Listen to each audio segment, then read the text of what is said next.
Preventing war, the premise on which NATO was founded 75 years ago.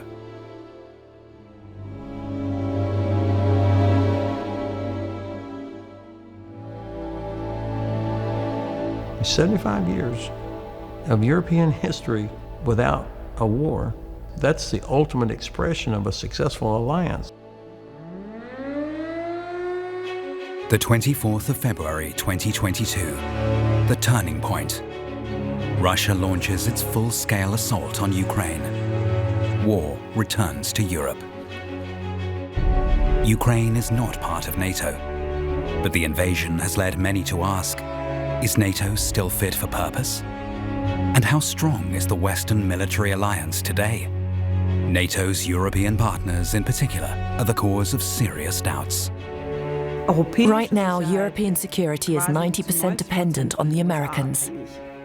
We have 27 armies that couldn't handle a mid-sized military operation without outside help. In this film, we will hear from those who know NATO best, from the inside. We cannot guarantee that we could protect Munich, Frankfurt, Berlin. Can't do it. Founded from the ruins of the Second World War, NATO has, over time, achieved the impossible, turning mortal enemies into friends and partners.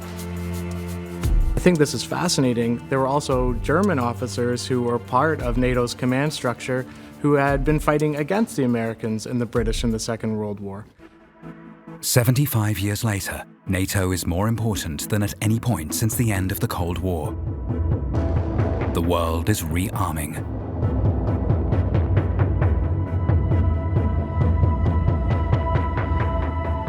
And not only Russia, China too, or the Middle East. Saudi Arabia has, I believe, tripled the size of its army since 2010.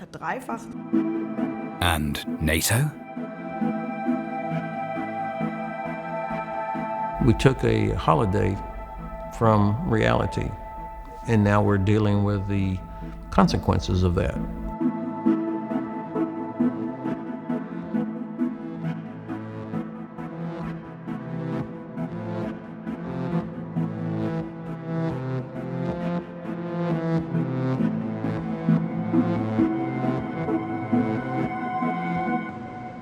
Mons in Belgium, a city of around 100,000 inhabitants, located around 70 kilometers from the capital, Brussels.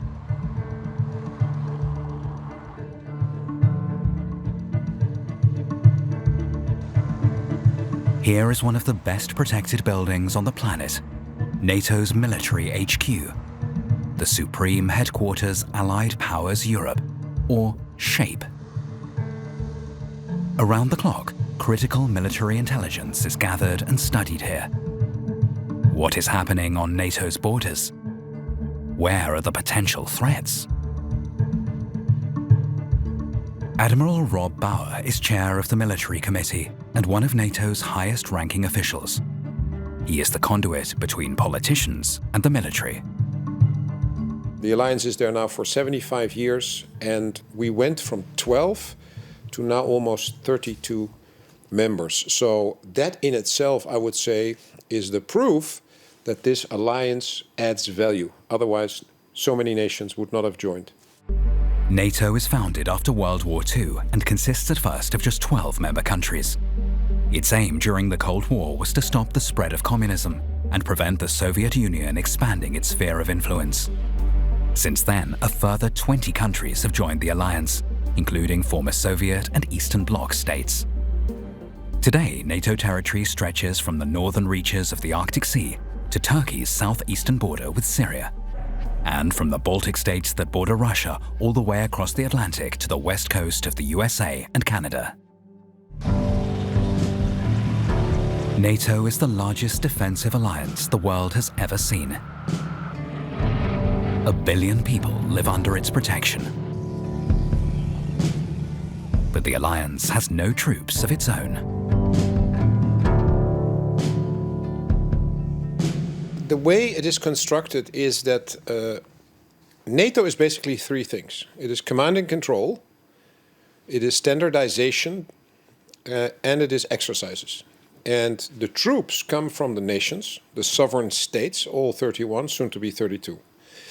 And so once nations give their troops to NATO for an exercise, for an operation, or for collective defense, once that has been done, then the Supreme Allied Commander of Europe, General Cavoli, is in command of those forces, and he can use them within the mission that he's been given. In 1949, when NATO was founded, the trauma of World War II is still being felt around the globe.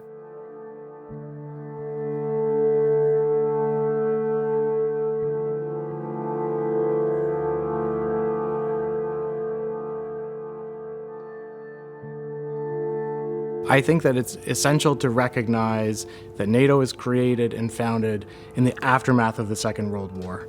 And so the war and its destruction loom over all of the people involved in these decisions.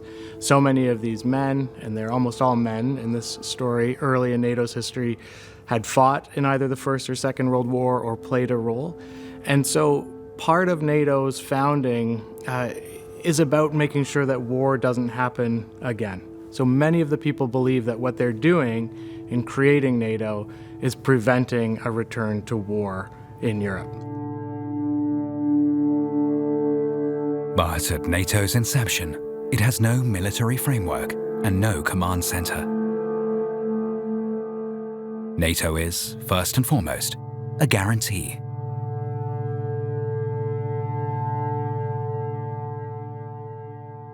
I think it's important to recognize that when the treaty was signed in 1949, it was a symbolic treaty. It was a political symbol that these 12 states were going to protect each other and work side by side. On the 4th of April 1949, heads of state, foreign ministers, and high-level diplomats from 12 countries signed the North Atlantic Treaty in Washington. It contains just 14 articles. For us, if there is anything certain today, if there is anything inevitable in the future, it is the will of the people of the world for freedom and for peace.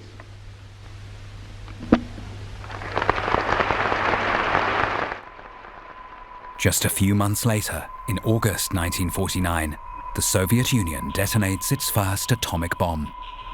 The monopoly on nuclear weapons, held up to now by the USA, is now broken. The arms race is on. The Soviet Union is declared geopolitical enemy number 1. The slightest provocation could now mean the end of the world. Quite literally.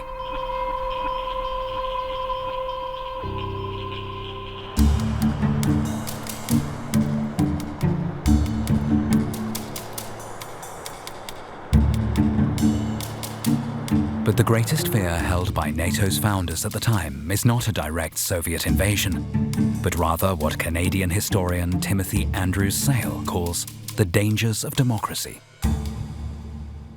The particular worry in the late 1940s was that the experience of the Second World War had been so devastating and so traumatic for the people of Europe that they would not be willing to fight for their state or for their national interests in the future.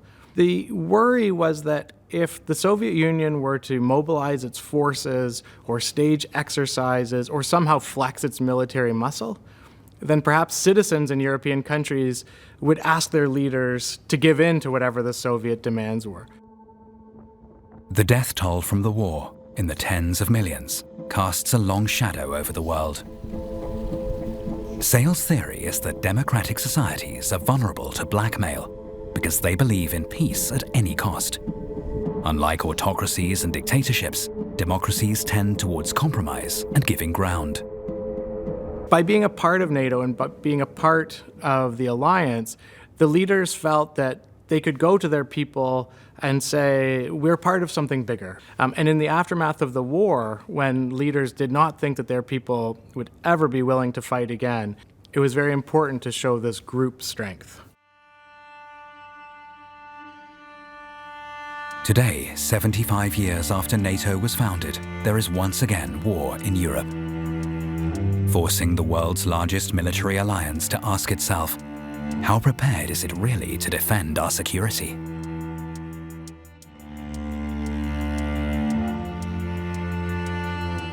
All nations have to make sure they can defend themselves. That's Article 3. And we have basically neglected that for many years. The British have reduced their land forces quite dramatically in the past few years.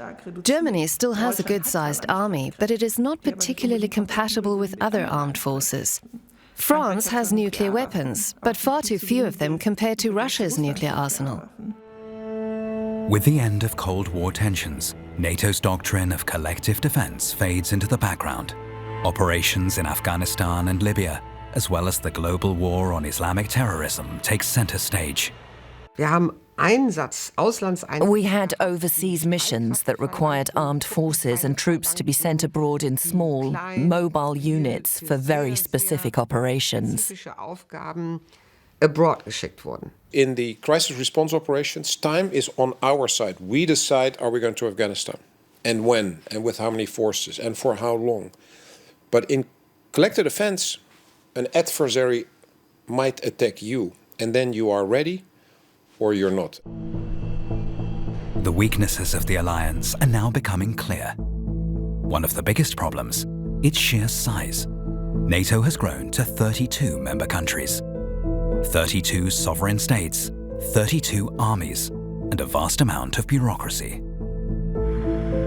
Deploying and moving troops at short notice can be decisive at times of war. But in Europe, these processes are mired in red tape, despite all the benefits of the EU and Schengen. Ben Hodges was the commanding general of US troops in Europe from 2014 to 2017.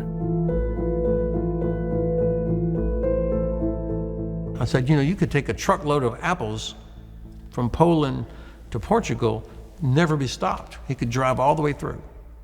I can't do that with military. And I had troops that were up in the Baltic countries in Poland, small numbers. And I noticed that my aviation, the helicopter unit, their maintenance readiness level was going down. And I asked my aviation brigade commander from Ansbach, I said, why are they not repaired? What's taking so long?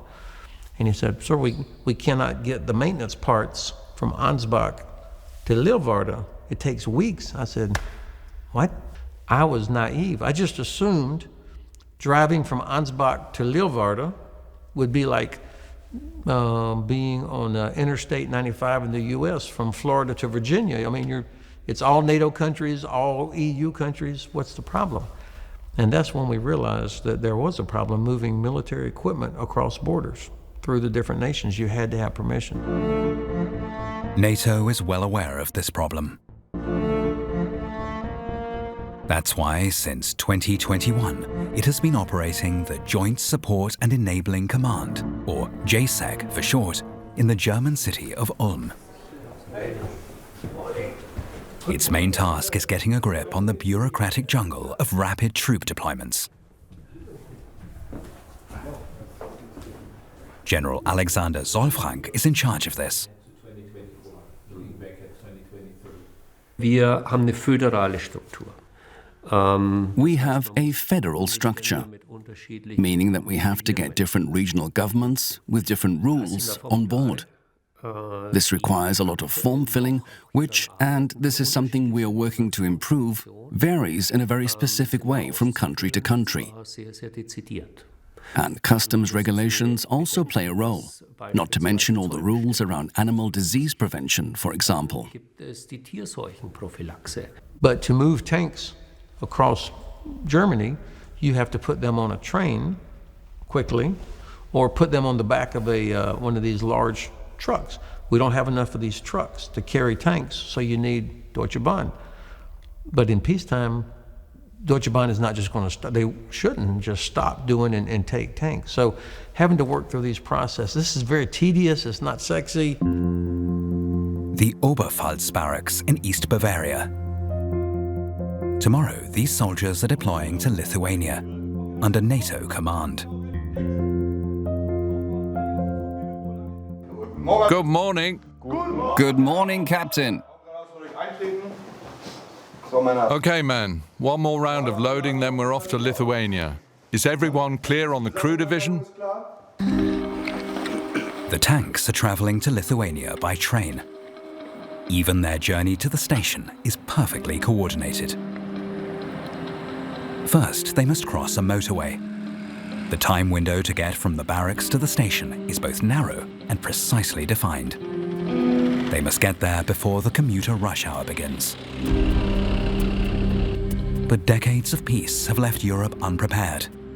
Most bridges built in the last few years have not been tested with heavy military vehicles. The tanks cross the river one at a time, each at a safe distance from the other. Every German our age remembers and can still see in Western Germany the yellow sign that has the weight this bridge will hold. And I mean, everywhere in West Germany, you had these signs. You don't have that as you go further to the east.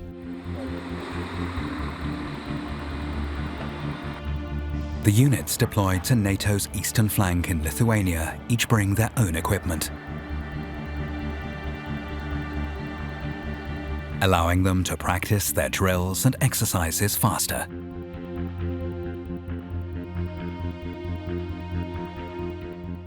I know my vehicle. I know what works and doesn't work. And if we need spare parts, the Bundeswehr has the logistics in place to get them to us quickly. The tanks from the previous rotation belong to those units.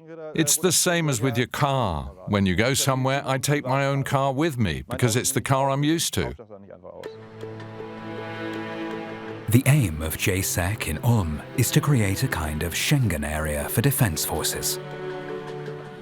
This should make it possible to transfer 100,000 personnel across NATO borders within 10 days. Currently, it takes 15 days to deploy just half that number. But it's not just about soldiers. We have seen in Ukraine that a land war consumes incredible resources. Even Ukraine's international partners are really struggling to produce enough ammunition on their own. All their current stocks have been depleted. Es gibt Berechnungen, wonach aktuell It's been calculated that around 50,000 rounds of ammunition are being fired each day in Ukraine. pro Tag im Schnitt verschossen wird. But this ammunition has to be produced. Produziert sein. It must be available in the first place. Hier muss And it has to be compatible. German-made ammunition must fit into Dutch weapons, for example. die müssen irgendwo The ammo also needs to be distributed across Europe, so it's accessible when needed. verteilt sein. Hopefully, we will never need it. Sie hoffen, But it's all part of credible deterrence. aber das ist ja Teil der glaubwürdigen Abschreckung. If war breaks out, JSEC is also there to ensure adequate supplies of equipment. General Solfrank and his international team test emergency scenarios with the help of strategic planning games. How much equipment is available? Where is it located? And what is lacking? How much fuel is required? Which roads and bridges can be used? Where will they be forced to improvise? Where should weapons depots be located? All conceivable outcomes are put to the test.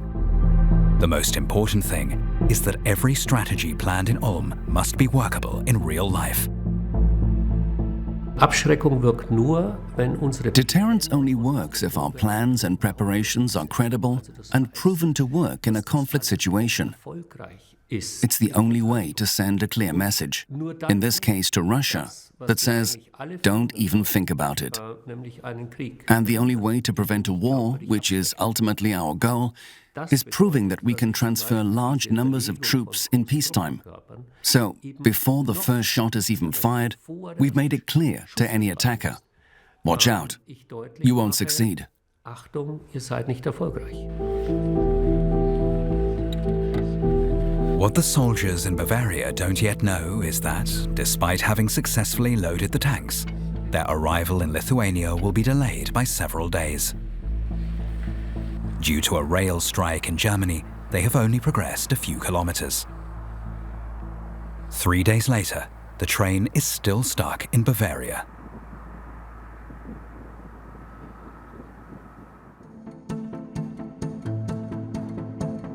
NATO headquarters in Brussels. This is where all political decisions are made.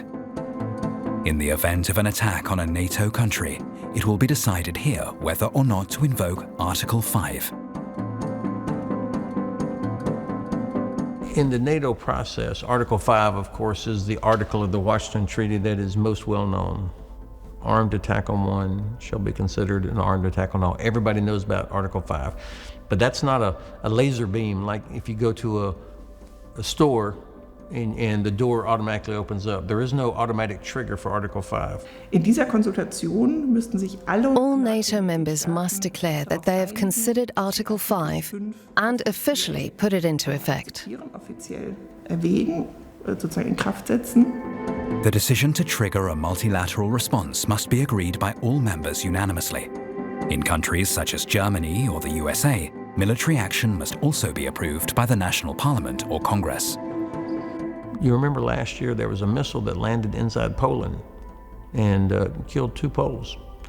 And if this was an automatic thing that somebody could have said, missile hits, it's a Russian missile, hits inside Poland, Article 5. Well, of course, the people involved in the process involved are mature enough to say, wait a minute, let's check and see what happened.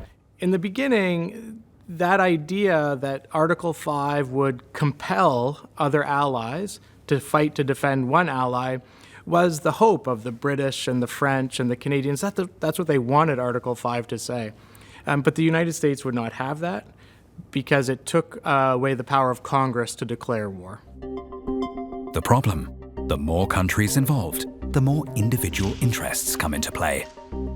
And if just one country votes against, Article 5 cannot be invoked. We have 3.2 million soldiers that need to know what to do.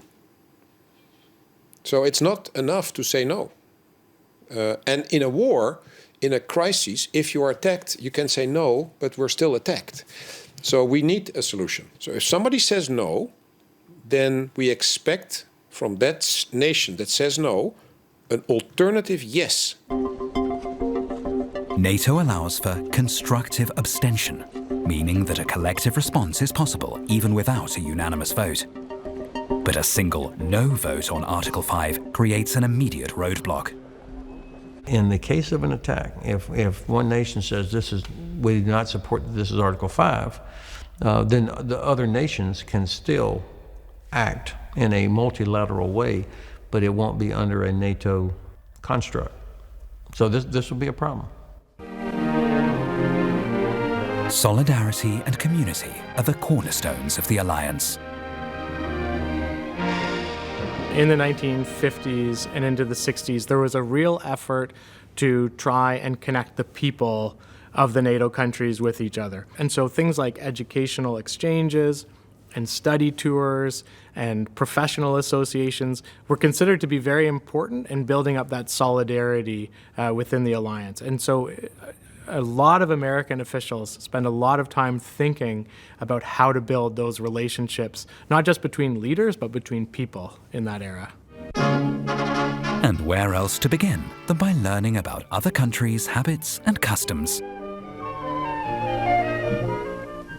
Milk, butter, eggs, and cheese. Cheese made by special formulas and skills passed down through generations of peasant cheesemakers, producing delicacies like Pont l'Evêque and Camembert, famous throughout the world. Documentary footage from the time of NATO's founding. Educational films from a pre-globalized era, produced for the NATO press department. The subject is not military maneuvers or weaponry. Instead, the focus is on the traditions and culture of each NATO member. These films were not intended for the public. They were shown to soldiers about to be stationed abroad to prepare them for deployment. Who are our allies, and what can we expect from them?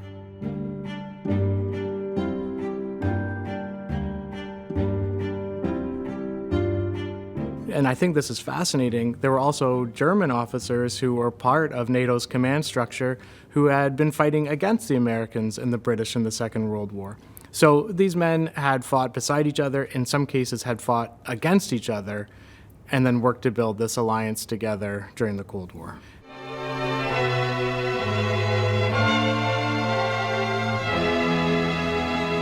NATO bases already existed in federal Germany, and at one of them, an international jet pilot school, men from the United Kingdom, from Western Germany, from the United States, and the airmen of France and those of Italy work and train together.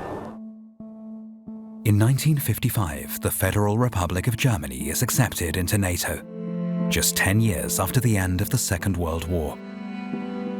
But despite all the guarantees and promises, the fear of being abandoned by your allies in your hour of need is as old as NATO itself. This idea that maybe some of the allies would just sit back in a war was constantly on the mind of leaders throughout the Cold War. Would the United States really defend Western Europe if, in response, the Soviet Union would fire nuclear missiles at the United States? And so it's from the late 1950s on that this balancing act becomes extremely difficult. The same year that Germany joins NATO, Chancellor Konrad Adenauer commissions a legal opinion. His question: how binding is Article 5 in reality? The experts respond as follows. Both the question of whether an attack has occurred, as well as the question of which assistance should be given and to what extent, lie at the discretion of the United States. So, by extension, every member decides for themselves. When you first read Article 5, you think it means, oh, if I attack any NATO country, then the other 31 members will come after me. But if you look at it in detail, what it really says is that all members promise to view an attack on one member as an attack on themselves. It doesn't say that anyone has to send tanks or fighter jets. I can simply declare that, yes, I recognize it as an attack on the alliance, but I choose not to respond. With this in mind, Adenauer decides not to rely on Article 5. Instead, he opts for another security guarantee: US military bases on German soil. For him, these soldiers will be the real deterrence. One of the reasons it was so important to have American, British, and Canadian forces in Europe was that they served as something of a tripwire for Article 5 or for the other allies to come to the aid of Europeans, or Germany, especially if the Federal Republic was attacked. It's a very important political signal, because no American political leader is going to allow some American troops to get caught up in a war or a small conflict without the totality of US power coming to join that fight. Rukla in Lithuania. Soldiers from several countries have been stationed here since 2017. They form multinational battle groups under NATO's command. Following the Russian annexation of Crimea in 2014, NATO set up small mobile units known as battle groups under its permanent command. They are stationed along NATO's eastern border in Estonia, Latvia, Lithuania, and Poland. Each battle group is made up of 1,000 to 2,000 soldiers. Further battle groups have been added since Russia's full-scale invasion of Ukraine in 2022 in Slovakia, Hungary, Romania, and Bulgaria. Germany is in charge of the battle group in Lithuania stationed close to the Suwalki Gap, the 100-kilometer stretch of border between the Russian exclave of Kaliningrad and Belarus. This is where NATO considers a Russian attack on the West to be most likely. The German contingent in Lithuania is currently led by Colonel Klaus-Peter Berger. Russian and Belarusian forces are not stationed here in the same numbers as they were before the Ukraine invasion. Many units have been withdrawn and deployed in Ukraine. For this reason, we can say with certainty that there is no acute threat here at present. The German soldiers have arrived from Bavaria by plane, but there is no sign of their tanks. The flag ceremony is taking place. The Bundeswehr troops already stationed here are handing over to their colleagues. After 6 months, some are returning home, while others are ready to take their place. Their job showing that NATO will not abandon Lithuania.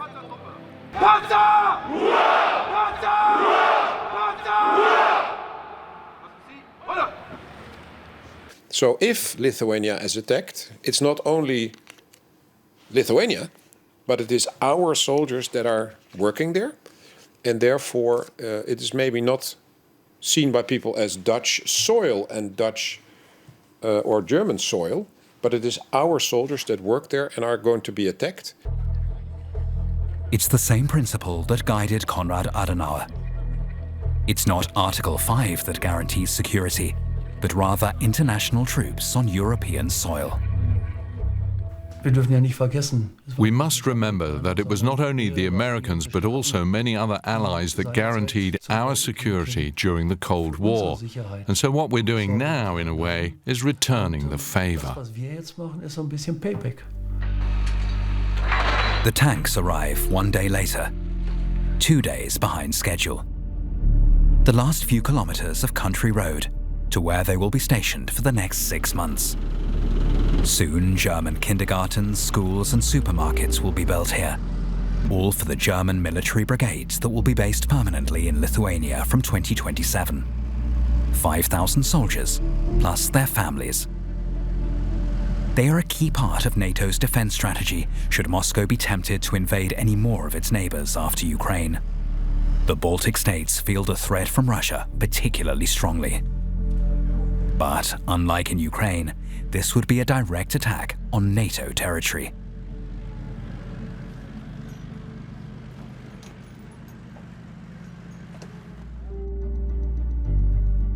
NATO's defense policy is not overwhelmingly popular, however.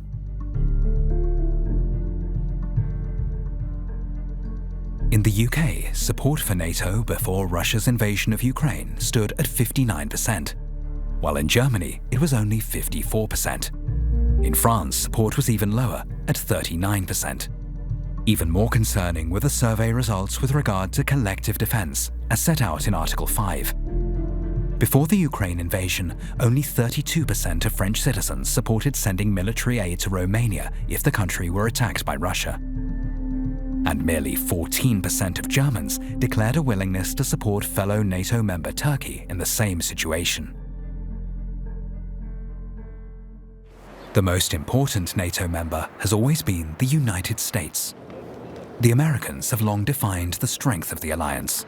We assembled here today are issuing a new decree to be heard in every city, in every foreign capital, and in every hall of power. From this day forward, a new vision will govern our land. From this day forward, it's going to be only America first. America first.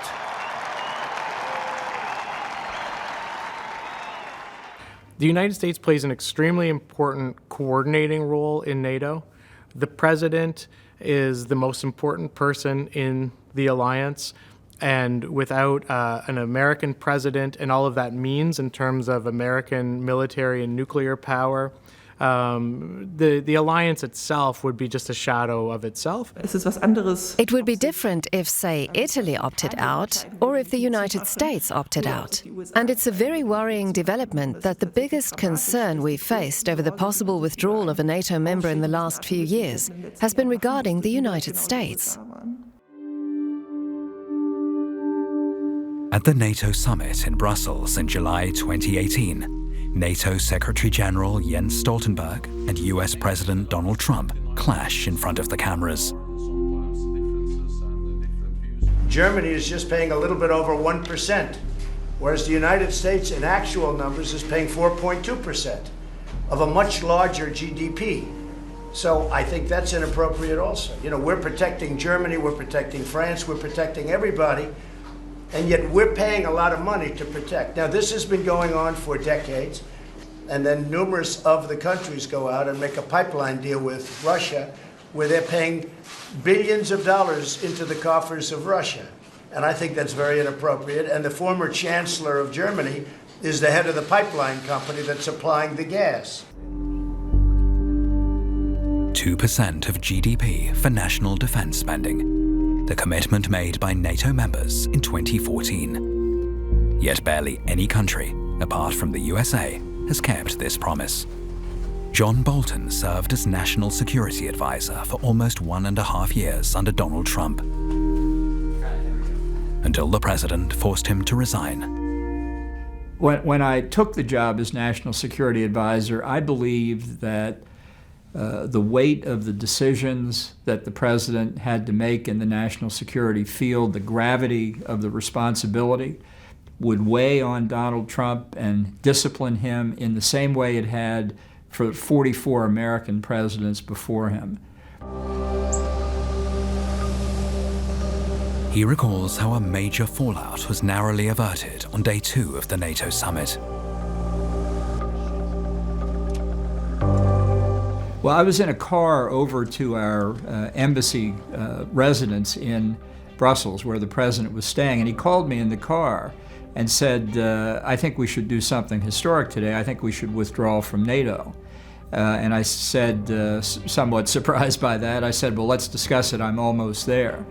As soon as I hung up with the president, I called Mike Pompeo, the Secretary of State. I called John Kelly, the White House Chief of Staff. I tried to reach Jim Mattis, the Secretary of Defense, to basically say, all hands on deck. I think this is very serious.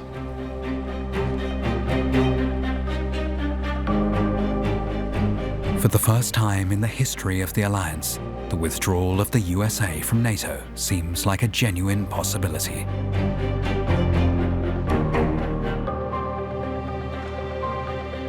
Well, I was very worried that Trump would actually announce withdrawal right there. Not that we had considered it, not that we had discussed it at the NSC, but because Trump, once he started talking about something, often just went ahead and did it. And at one point, Trump said to me that basically he was going to replace me with someone who didn't argue with him, but who just said yes when he said things like, I want to get out of NATO.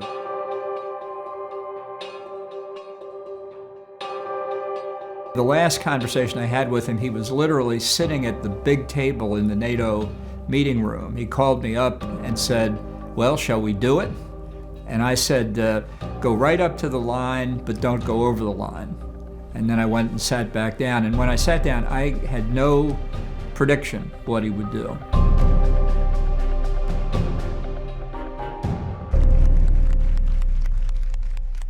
I think with a normal president, it would have been seen as a bluff, because people know that, come on, the United States needs NATO just as much as NATO needs the United States. So nobody would have taken him serious. He comes across as not truly appreciating the significance of the alliance, or what it even means, or understanding the history, or why do we do what we do. Für ihn funktioniert die Welt. Trump sees the world very much in a transactional way. Quid pro quo. If I give you protection, what do I get in return? Why do I have a worse deal with NATO? He does not understand that NATO is important for the United States as a guarantee of global security and stability. For him, it's all about the deal. You give me this and I'll give you that. And that's not at all what the NATO is based on. For now, Trump's statements remain just threats. But both NATO officials and European governments are deeply concerned. July 2019, Berlin. On behalf of the UK's International Institute for Strategic Studies and the German Körper-Stiftung, security experts are testing a hypothetical event. Representatives from Germany, France, Great Britain, Poland, and the USA are taking part. The meeting is top secret. Nora Müller manages the Körper-Stiftung's International Policy Division. Bei diesen Szenarienübungen ist es so, dass wir When we test these scenarios, we invite representatives from governments, from academia and from think tanks. People from all the countries that are relevant to the scenario we're testing. And it's extremely important that the list of participants remains 100% confidential. The scenario in this case, a second Trump administration announces the USA's withdrawal from NATO. It is a political rather than a military scenario. What concessions would the other members be willing to make to prevent this occurring? Or would the alliance simply collapse under the weight of Trump's threats?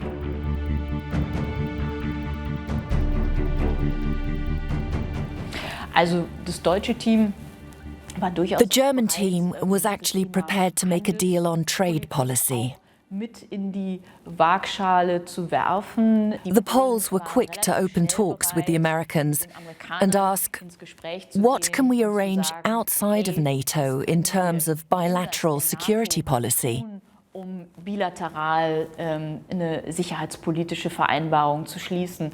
precisely that was the biggest concern of the other teams in the simulation.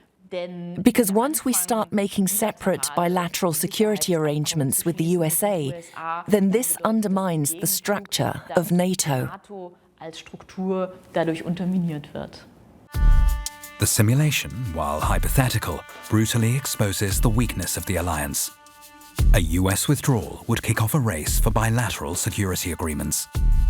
The fear that Europe could be left to manage its own security without American support has dogged NATO throughout its history.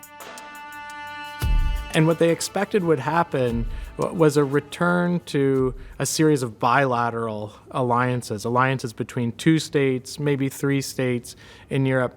And what they saw was the return to a rickety system of alliances like those that had existed in Europe before the Second World War, and in some cases before the First World War, too.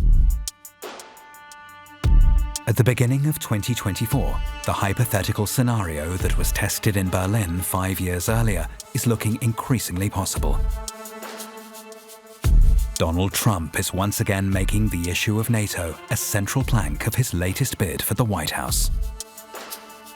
And we don't get so much out of it. And you know, I hate to tell you this about NATO. If we ever needed their help, let's say we were attacked, I don't believe they'd be there. I very much fear if he becomes president again, he will withdraw from NATO. He will probably also abandon Ukraine, and who knows what else he will do. I think it will be very destructive, very counterproductive. I think that Trump will withdraw from NATO because he has felt for so long that it was something he wanted to do. I think he feels frustrated that he wasn't able to do it in his first term. He probably blames people like myself and several others. And in a second Trump term, he will not be burdened by people like me, I can tell you. They asked me that question. One of the presidents of a big country stood up and said, well, sir, if we don't pay and we're attacked by Russia, will you protect us? I said, you didn't pay? You're delinquent? He said, yes, let's say that happened. No, I would not protect you. In fact, I would encourage them to do whatever the hell they want. You got to pay. You got to pay your bills. And the money came flowing in. We were like the stupid country of the world, and we're not going to be the stupid country of the world any longer. We're not going to be. Die wirkliche Gefahr ist nicht. The real danger is not that the US officially withdraws from NATO. Congress passed a law in 2019 confirming that the president has no sole authority to take America out of any alliances. Treaties have to go through Congress. The more serious risk is a lack of political will in America to respond to an attack on a NATO ally, either under President Trump or any other president. That means that even if Trump is voted back in and doesn't formally withdraw from NATO because Congress won't let him, he can simply say in the event of an attack, you're on your own. Congress has the right to declare war, but because the US president is the commander-in-chief, he can refuse to send troops. Can the celebrated Article 5, the basis of the world's largest ever defensive alliance, really be undermined by a single man? And this is not the only danger NATO is facing. On the one hand, American society is changing. And on the other hand, focus has shifted dramatically to China as the greatest threat to America and the only global player that could take on the USA. Russia is in a completely different category and a far lower priority. According to the Global Firepower Index, China is only just behind the USA in the ranking of the world's most powerful armies.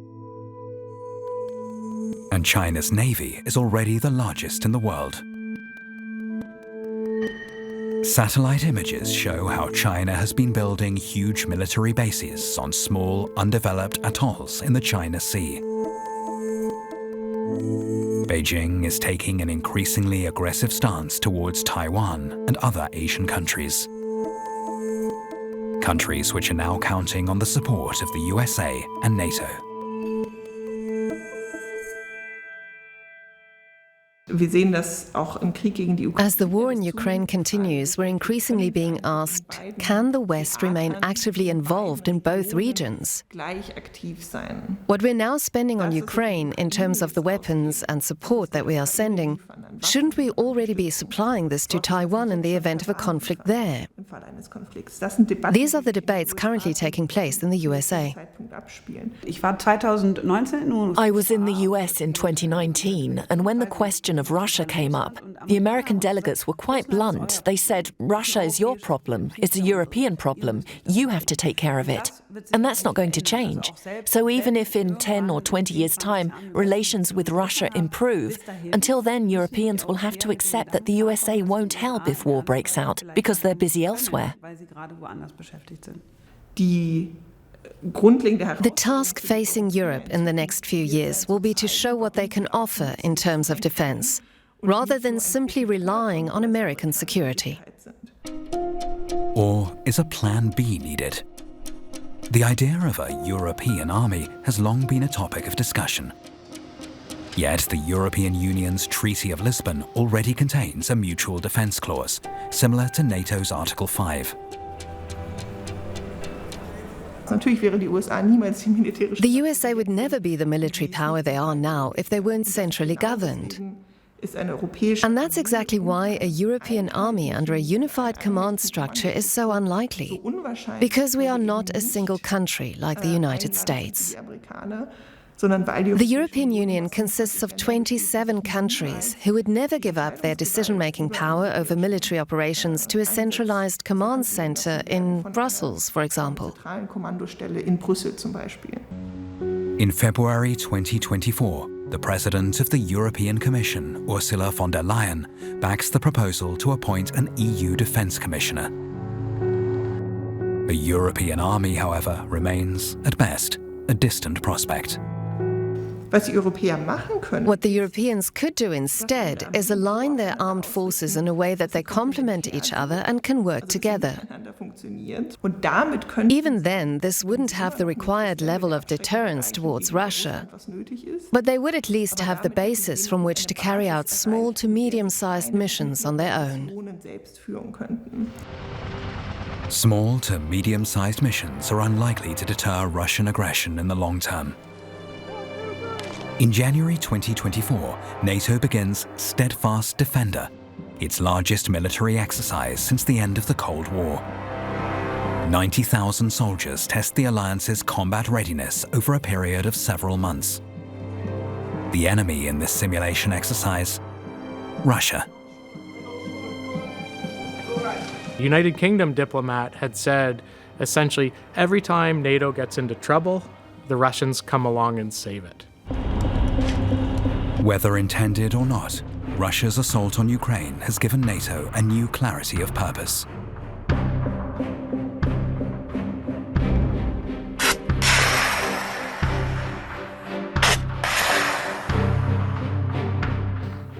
I think it's the biggest test that we have faced in Europe and, of course, in Germany since the end of the Second World War. This is not a small-scale crisis that we can simply wait out and manage from a distance. And just like the shifting global realities, the potential rift between the USA and Europe is impossible to ignore. Europeans are facing a new set of questions. Because the military strength of all European countries put together is still too small compared to that of the USA. It will be decades before European defense policy can operate without NATO. And it will take resources far beyond the current 2% of GDP demanded today. Just providing the money would not be enough. Manufacturing would need to increase. Weapon systems would have to be built that Europe can only dream of, ones it simply does not have. The peace dividend has expired. Defense is back on the agenda.